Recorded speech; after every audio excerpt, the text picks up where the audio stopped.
Buenas noches. El día de hoy vamos a empezar con la charla sobre el tema de estrés laboral en los profesionales de salud. Somos parte del equipo de acompañamiento psicosocial para el personal de salud de la Divis Lima Este.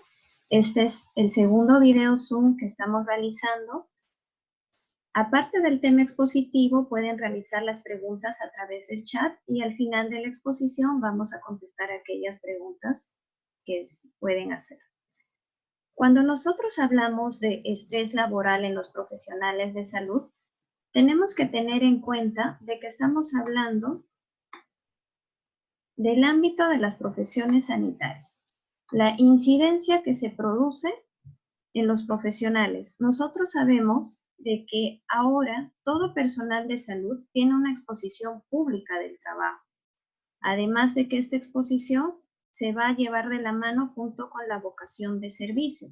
Entonces, la incidencia del estrés que se va a presentar en muchas ocasiones viene a ser graves, no solo para el profesional, sino para el paciente, el enfermo o el usuario al que está atendiendo, ya que lo va a percibir. Entonces, la relación profesional con el paciente que uno tiene no es una tarea sencilla. Va a requerir herramientas que van a ser consideradas como competencias, habilidades o actitudes que ya tiene el personal sanitario. Es decir, de cómo poder llegar al usuario, poder sentir empatía por él, poder explicarle las situaciones diversas que están ocurriendo, poder tratar de llegar y ganar la confianza del paciente. Esto tiene que estar muy delimitado con lo que son la distancia terapéutica que debe mantener cada profesional de salud, sin perder con ello la empatía y compromiso, dado que muchos usuarios creen que cuando el profesional brinda lo que es empatía, creen que pueden vincularse como un amigo, una amistad, una relación cercana. Sin embargo, esto no se debe realizar por el bien del usuario. Siempre se debe mantener una distancia terapéutica, es decir, que exista un terapeuta y una persona que va a recibir la atención sanitaria que estamos requiriendo. Cuando nosotros hablamos de estrés, la OMS lo define como un conjunto de reacciones fisiológicas que preparan al organismo para la acción. Es decir, ante un estímulo que el organismo considera como adverso, como difícil o como hostil, el organismo pone en marcha un conjunto de procesos fisiológicos y psicológicos para poder responder a esta demanda. Fisiológicos hablamos de lo que todos han sentido en algún momento. Sensación de palpitaciones, sensación de sudoración, sudoración de miedo, y además de eso, de procesos psicológicos, como pueden ser breves episodios de ansiedad, de miedo, y todo esto es con la finalidad de que el proceso que nos esté causando estrés podamos responderlo de forma adecuada. Pero, ¿qué sucede cuando estas respuestas que nosotros como profesionales de salud producimos son insuficientes? Pueden derivar en enfermedades que se pueden cronificar a lo largo del tiempo, incluso cuando personas ya viven en un ambiente completamente estresante durante mucho tiempo, lo que provoca es que llega a pasar inadvertidos por la persona. Es decir, la persona se adapta completamente a estos estímulos de estrés y lo considera parte de su vida diaria. Sin embargo, no podemos decir que el estrés es completamente negativo. Hablamos de un eustrés cuando nos funciona como un estimulante y forma saludable de cómo vamos a responder ante un estímulo. Recordamos tareas fáciles como fueron presentaciones de exámenes, como fue la primera vez que realizaron algún tipo de actividad. El estrés lo que provoca es que uno logre realizar tareas más rápidas y eficaces dentro del rango de lo tolerable. Y ya llamamos un distrés cuando estos ya producen una alteración tanto en la forma laboral y en la forma social.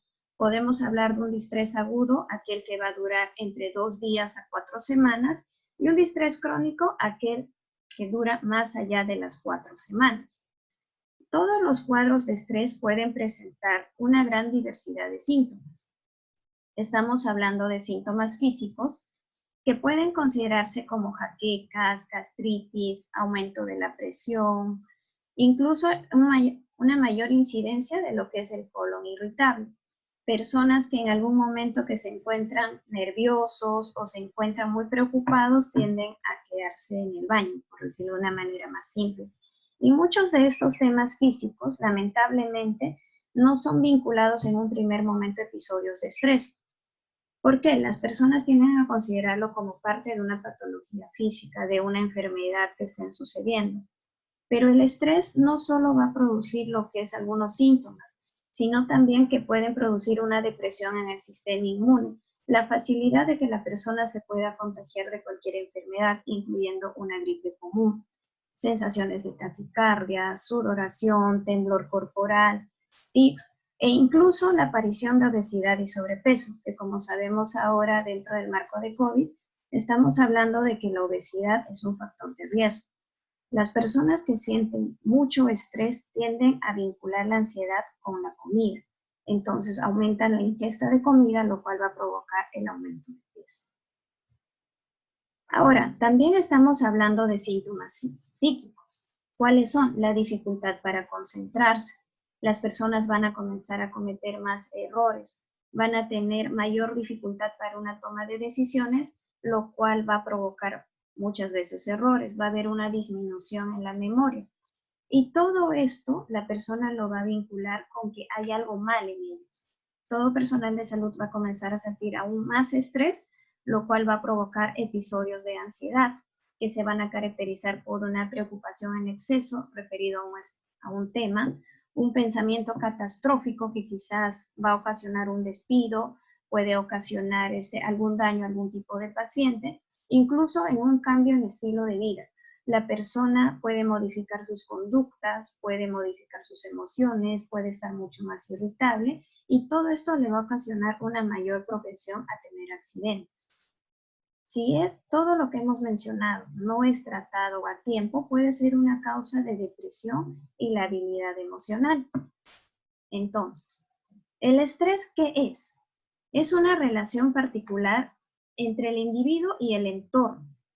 Y el individuo va a verificar si este entorno va a ser amenazante o desbordante. Y va a comparar de forma interna si va a poner en peligro su bienestar. Es decir, va a originarse cuando el trabajador va a realizar un esfuerzo elevado para cumplir cierto tipo de meta, pero ¿qué sucede? Si al cumplir esta meta la recompensa es muy pobre, el trabajador se va a sentir aún más estresado, no va a sentir motivación.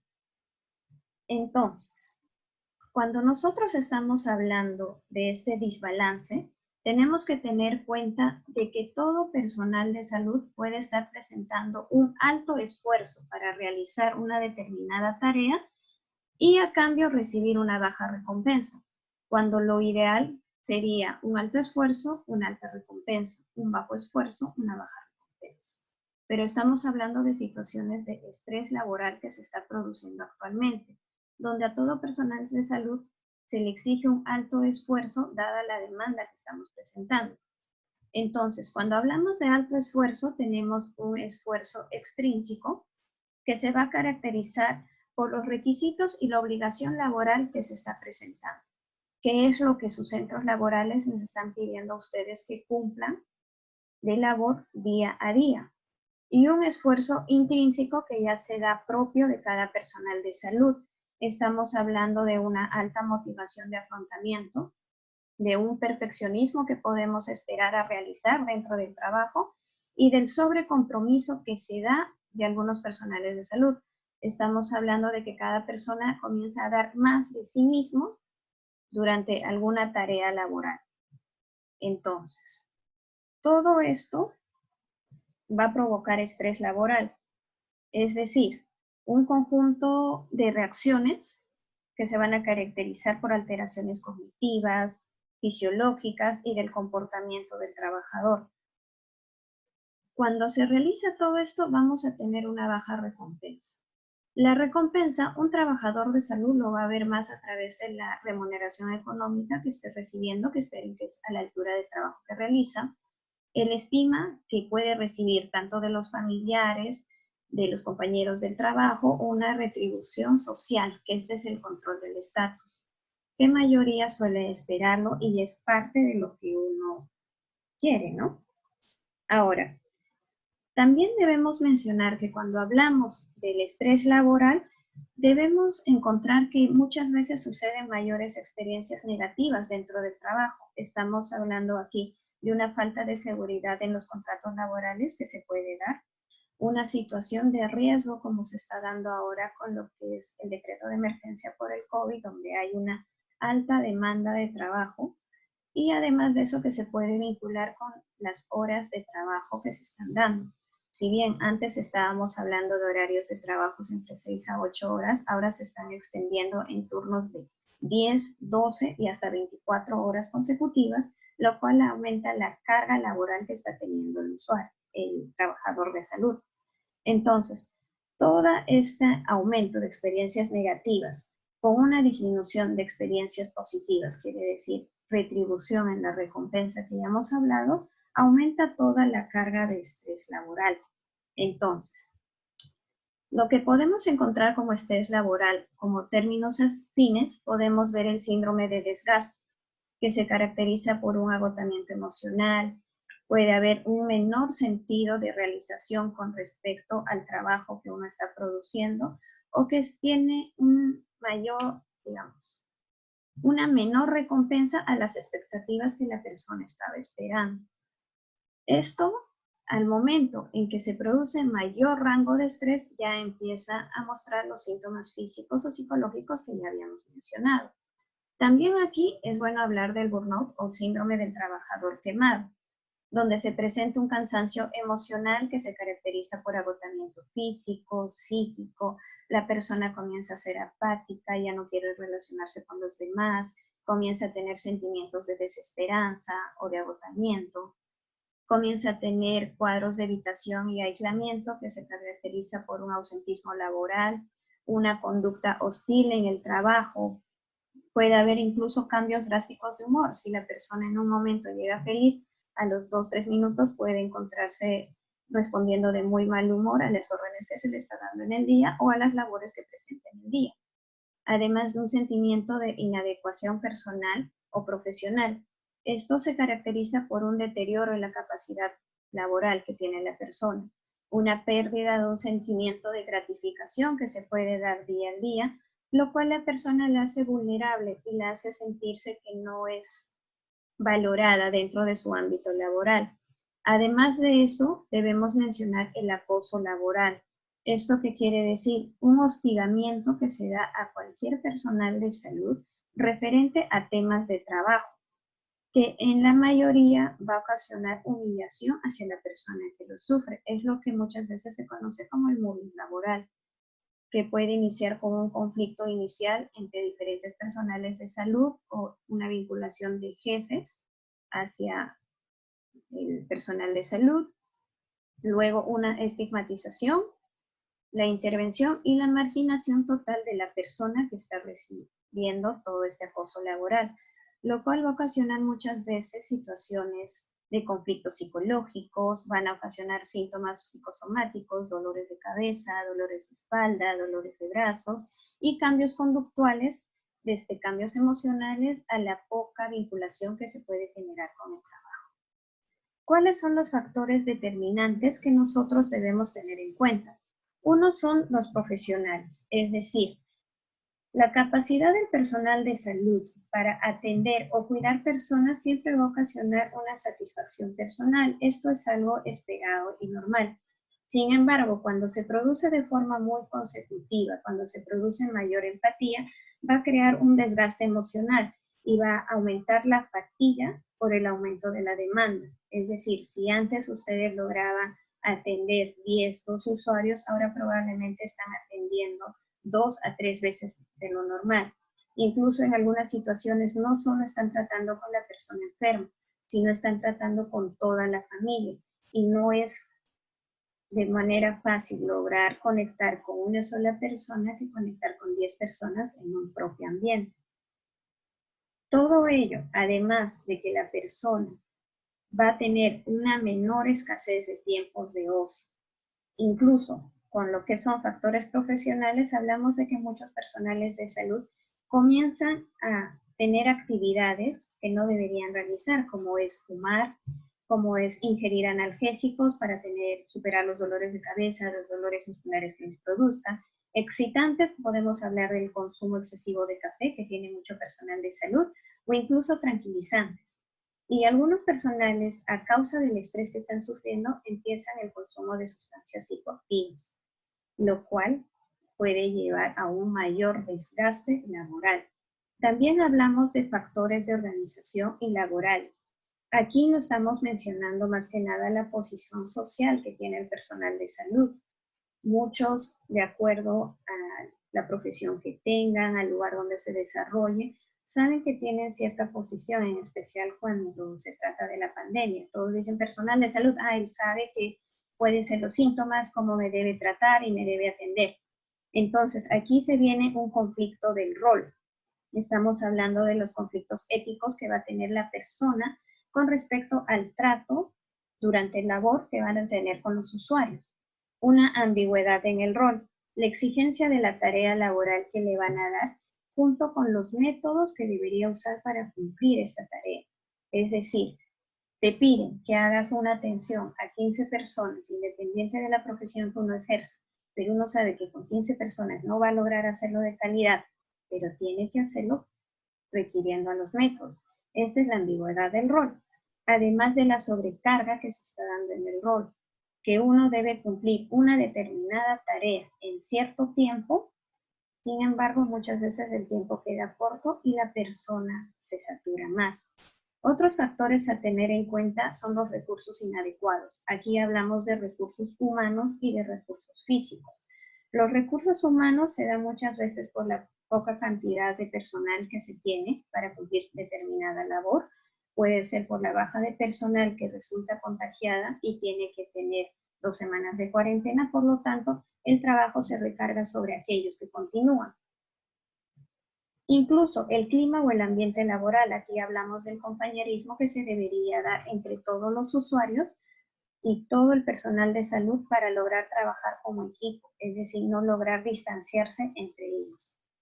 Entonces, cuando nosotros hablamos de una prevención del estrés, lo que buscamos es evitar situaciones de complejidad, evitar que los problemas se lleguen a cronificar o que presenten algún tipo de patología grave.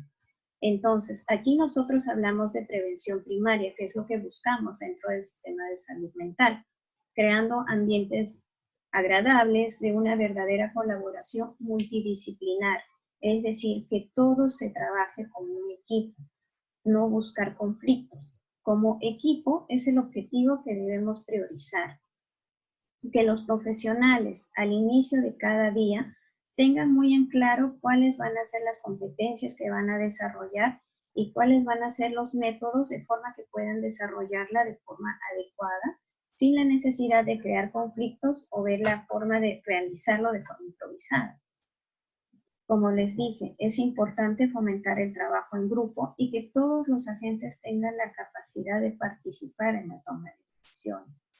Cuando hablamos de los equipos de respuesta rápida, los equipos de seguimiento, sabemos que hay un personal médico, un personal de enfermería, un personal de obstetricia, técnico de enfermería. Se trata de que ambos trabajen con equipos sin estar viendo quién es superior o quién es inferior, sino estamos hablando de una situación en la cual se requiere que ambos cumplan una labor y por lo tanto ambos tengan la capacidad de trabajar juntos sin crear conflictos.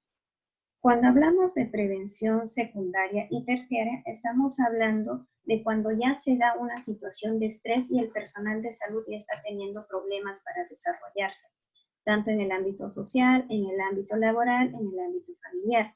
Aquí lo que se busca es el apoyo social, una red de recursos personales que se pueden dar con la familia, con los amigos, con el fin de aumentar el bienestar personal, además de dedicar tiempo de ocio. Esto va a permitir que la persona tenga una desconexión con el trabajo y pueda sentir otro tipo de motivación, no solo aquel relacionado con el trabajo. Estamos hablando de tiempo de ocio que pueden ser en deportes, tiempo de ocio en juegos, aquello que le ayude a la persona a desconectarse con el trabajo. Incluso hablamos de técnicas para evitar el estrés, como es el exteriorizar las emociones, hablar con la familia, con los amigos, lo que uno siente día a día en el trabajo. Sabemos que con el distanciamiento social no vamos a poder hacerlo de forma personal, pero sí podemos hacerlo mediante llamadas telefónicas, mediante videollamadas. Tenemos que aprender a reconocer lo que sentimos y hablarlo. Las emociones no se tratan solo de que uno dice, no, es algo que va a pasar y me lo voy a guardar. No, tiene que aprender a hablar y ser consciente de lo que uno siente. Incluso al momento de hablarlo van a darse cuenta que se van a sentir más liberados. Descanso. Significa que la persona tenga un horario de sueño adecuado. Autorreflexión, mayormente estamos hablando de que la persona sepa reconocer aquellos límites que tiene dentro de su capacidad y que si bien es cierto, quizás quiera dar más, pero no puede, está muy bien. Significa que al momento de reconocer también va a poder trabajar en ello y la manera de cómo enfrentarlo.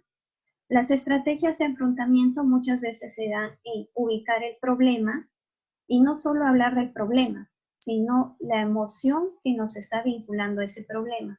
Supongamos algo simple de que es, yo tengo el problema de que no puedo cumplir una tarea en 5 minutos, pero mis compañeros lo hacen en 5.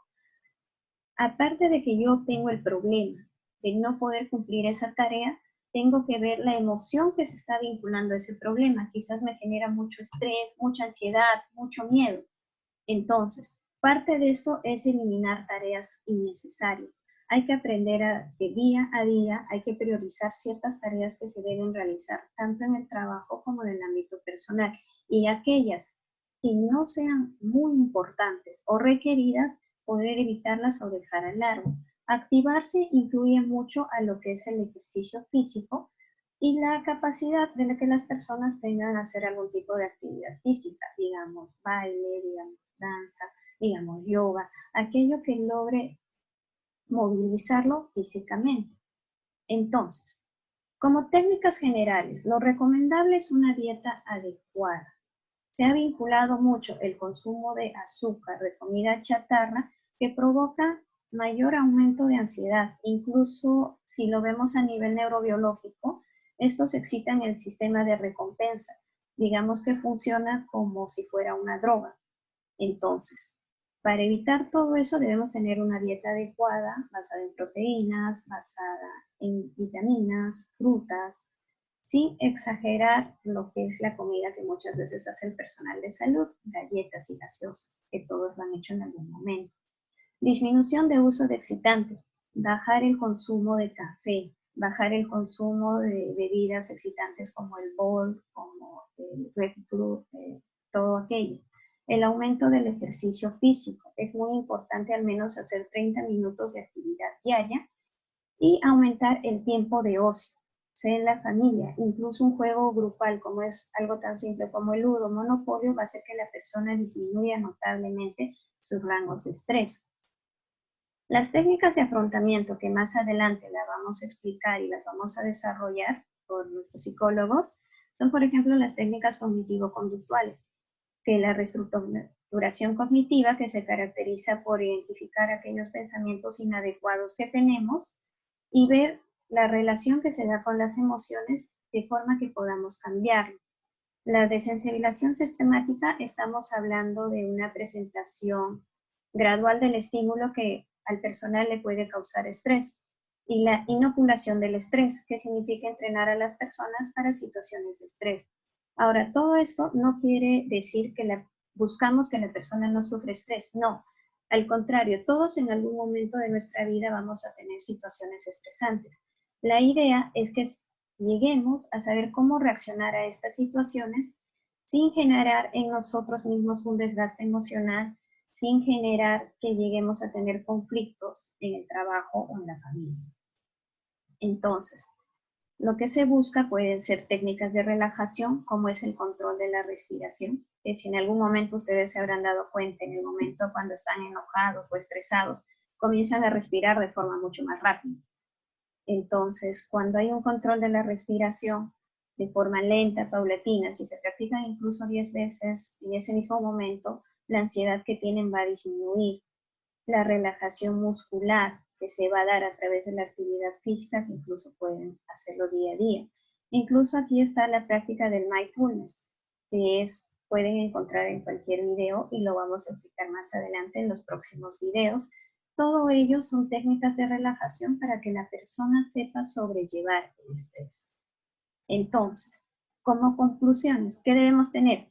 El estrés implica un sufrimiento y es una pérdida de potencial que muchas veces al personal de salud le va a causar mucho conflicto, porque muchos buscan desarrollar todas sus actividades, cumplirlas al 100% y que todas queden muy perfectas. Entonces, tener episodios de estrés suelen colocarlo ante disyuntivas, ante conflictos ante ellos mismos y ante sus compañeros, y muchas veces suelen verlo como negación. Entonces, hay que aprender a reconocer aquello que nos causa estrés, que nos causa miedo y comunicarlo a los compañeros.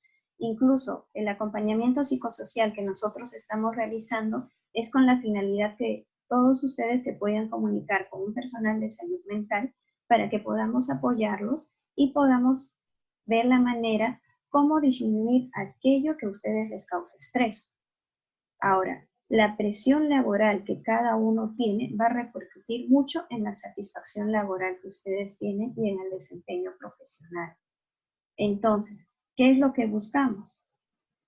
Que toda aquella persona, a pesar de que el desempeño laboral que esté teniendo cause mayores horas de trabajo, cause que todos estén saliendo y viendo más personas que están muy estresadas, preocupadas por sus familiares, por la enfermedad, y ahora va a venir lo que es los episodios de muerte, la presión que van a tener como profesionales va a aumentar y esto va a verse en el estrés, pero no duden en comunicarlo.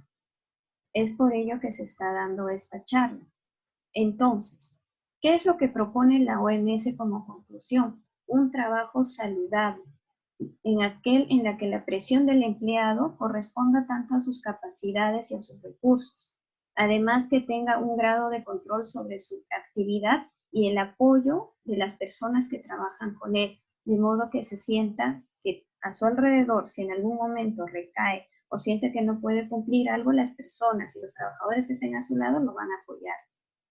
Lo que se busca también es un entorno laboral saludable, no únicamente aquel en el que haya circunstancias perjudiciales, sino que haya abundantes factores que promuevan todo lo que es la salud.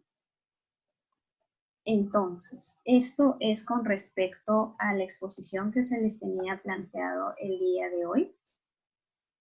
La idea es de que reconozcamos todo aquello factor de estrés respecto al ambiente laboral que estamos teniendo para lograr enfocarlo y el personal de salud mental pueda apoyarlos a tener este tip. Ahora, si es que alguno de ustedes tiene algún tipo de pregunta, tiene algún tipo de comentario, me gustaría leerlo mediante el chat.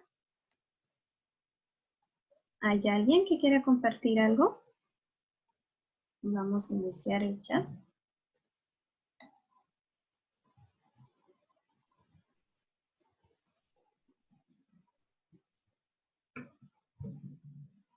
A ver, ya aquí hay una pregunta.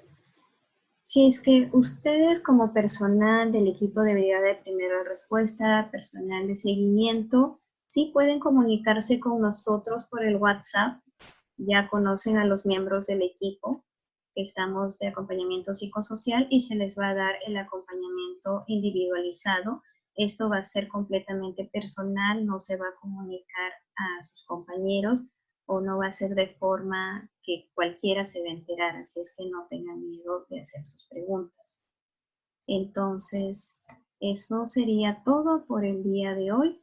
Muchas gracias por asistir a la pequeña reunión virtual que hemos tenido y vamos a estar programando la próxima reunión para el día sábado a las 7:30 de la noche. Esperemos que nos acompañen y gracias por todo. Hasta pronto.